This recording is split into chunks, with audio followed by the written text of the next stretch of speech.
ये हकीकत है कोई फसाना नहीं। क्या बात है।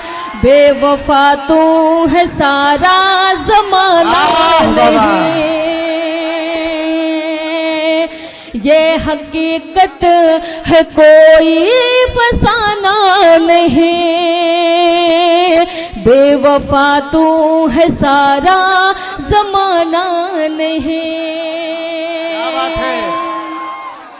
कह रही हूँ कोई फसाना नहीं। बेवफा तू है सारा जमाना नहीं।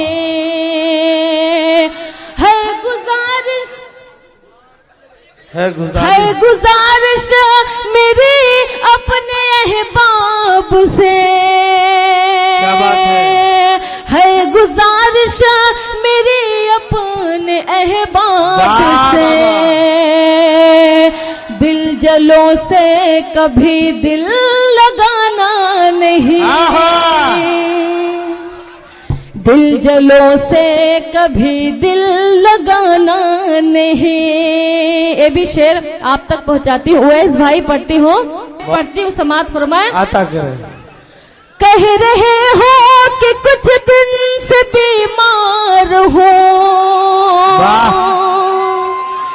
कह रहे हो कि कुछ दिन से बीमार हो। ये बहाना भी कोई बहाना नहीं। ये क्या हो रहा है भाई। ये चीज गलत है।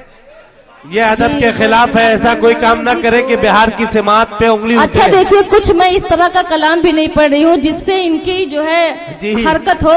है मैं तो बहुत अच्छा कलाम पढ़ी हूँ जो कहीं नहीं पढ़ती हूँ, वो यहाँ पढ़ती हूँ। समात फरमाया। बहुत बहुत शुक्रिया। ये भी शेर आप तक पहुँचाती हूँ। जी आता कीजिए। वादा करते हुआ निकाते नहीं। क्या बात है। जब ये शेर मैंने कहा तो मुझे बहुत हंसी आई थी। बिल्कुल बचपन वाली हरकत होती थी कि तुम मेरे मोहल्ले में आना तो बताऊंगी, मेरे घर पे आना तो बताऊंगी। तो ये था कि कहे वादा करते हुआ निकाते नहीं। वादा करते हुआ निकाते नहीं। अब मेरी छत पे तुम आना जाना। क्या बात है। अब मेरी छत पे तुम आना जाना। बहुत अच्छे। और जो सजाते हैं उर्दू की महफिल सदा। क्या बात है। जो सजाते हैं उर्दू की महफिल सदा। ऐसे लोगों से तुम दूर जाना नहीं। ऐसे लोगों से तुम दूर जाना नहीं। ये हकीकत बहुत है अच्छे। कोई फसाना नहीं। बहुत अच्छे, बहुत शुक्रिया। बेवफा तू है अच्छा है। सारा जमाना नहीं। बहुत